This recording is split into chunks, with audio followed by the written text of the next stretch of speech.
Hello friends, welcome to the another video.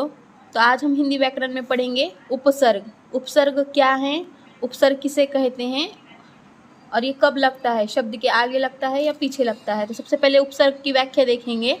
उपसर्ग की व्याख्या है जो शब्दांश मूल शब्द के आरंभ में जुड़कर उसका अर्थ परिवर्तन कर देते हैं वे उपसर्ग कहलाते हैं।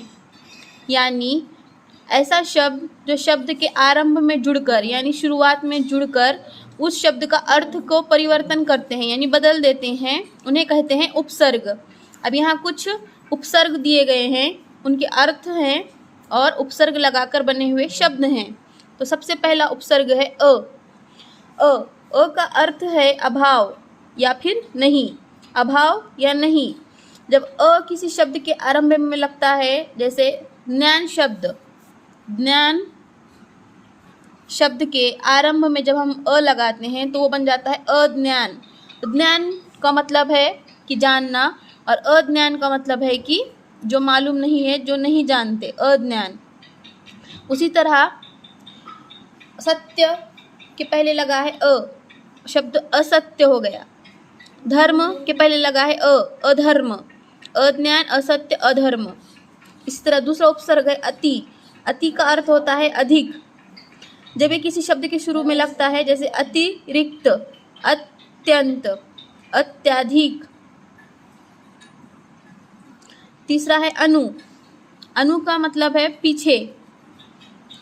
अनुवाद, अनुकूल, अनुसार। अगला है अव। अव का अर्थ होता है नीचे या फिर हीन या फिर बुरा। अव नीचे, हीन या बुरा।